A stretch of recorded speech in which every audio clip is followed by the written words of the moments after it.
दलित अब कांग्रेस को वोट करते तो ये जो हम टैली देख रहे हैं कि 50 बीजेपी दिख रही है, तो ये टैली हम ये उलट हो सकती थी। लेकिन अब ये देखने वाली बात है जब फॉर्म 20 आएगा कि कितने दलितों ने बीजेपी को वोट किया है।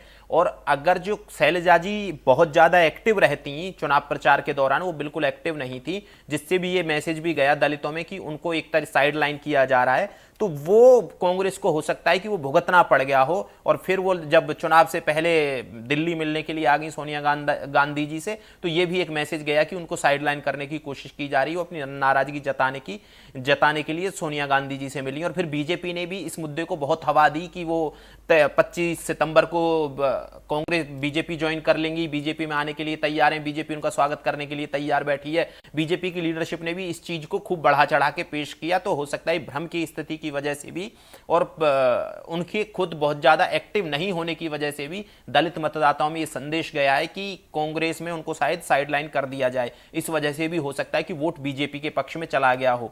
तो अब ये कांग्रेस को सोचना है कि वो कहां गलतियां की हैं कांग्रेस ने। लेकिन एक जो शैलजा जी भी वो आरोप लगा रही हैं, जयराम रमेश भी वो आरोप लगा चुके हैं कि जो काउंटिंग है वो स्लो हो रही है। और मुझे भी लगता है कि काउंटिंग स्लो हो रही है। हरियाणा में बहुत छोटी छोटी विधानसभाएं होती हैं, 1 लाख 1.5 लाख वोट वाली विधानसभाएं हरियाणा में, और अब तक वो रिजल्ट क्लियर हो जाने चाहिए थे, जो मुझे लग रहा है कि बहुत स्लो हो रहा है। और इसको इलेक्शन कमीशन को देखना भी चाहिए कि इतना स्लो हो क्यों रहा है, जबकि जहां बहुत ज्यादा राउंड होते हैं और 3-3 लाख की पोलिंग होती है या मतदाता इतने ज्यादा होते हैं, तो वहां इतना स्लो नहीं होता है। तो हरियाणा जैसे राज्य में, छोटे से राज्य में जहां संसाधन भी हैं, सबके पास, इलेक्शन कमीशन के पास भी संसाधन है और कनेक्टिविटी बहुत अच्छी है, दूर दराज भी नहीं है, पहाड़ी इलाका भी नहीं है, प्लेन है, दिल्ली से नजदीक है, इंटरनेट भी बहुत अच्छा है, बाकी सारी चीजें भी अच्छी हैं, टीचर्स भी बहुत सारे हैं हरियाणा में, एम्प्लॉय, सरकारी एम्प्लॉय भी भरमार है हरियाणा में। तो वहां काउंटिंग इतनी स्लो क्यों हो रही है, ये इलेक्शन कमीशन को इस चीज पे जवाब देना चाहिए और सामने आना चाहिए इलेक्शन कमीशन को, और कोई ना कोई कारण तो बताना चाहिए कि काउंटिंग इतनी स्लो है क्यों।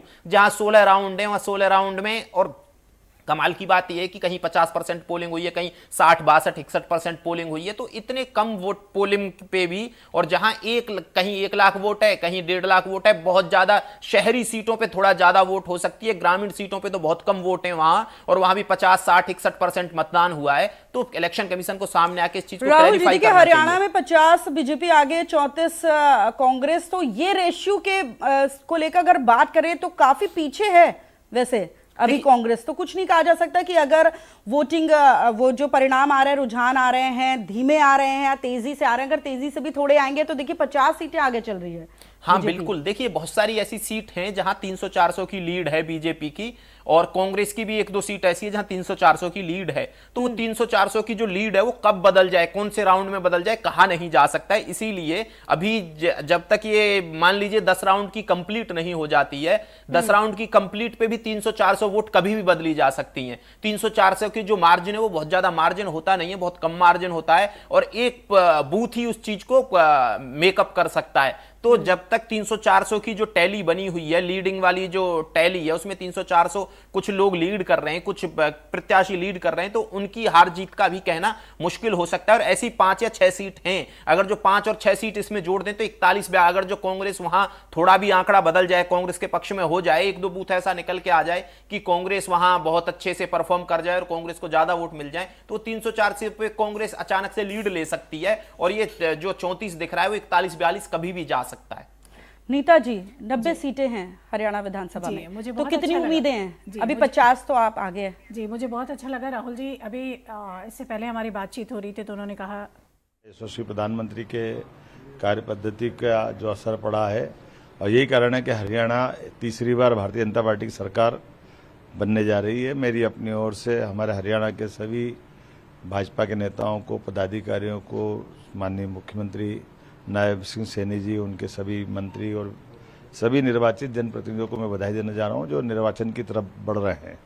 मैं, जैसे मैंने स्वयं ने दौरा भी किया, और मैं उस समय निश्चित रूप से जो बोला था कि ये असली में चुनाव कांग्रेस का नहीं था, ये राहुल गांधी के फेल होने का चुनाव था।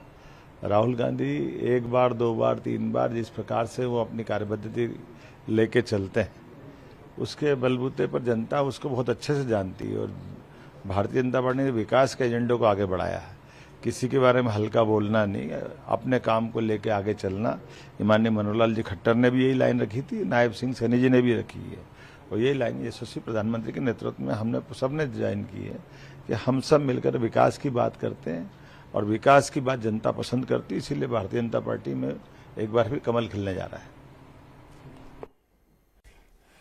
देखिए, हर तरफ खुशी की लहर दिखाई दे रही है। बीजेपी की तरफ फुल कॉन्फिडेंस दिख रहा है, क्योंकि देखा जाए कि हरियाणा में तीसरी बार हैट्रिक लगाने जा रही है बीजेपी और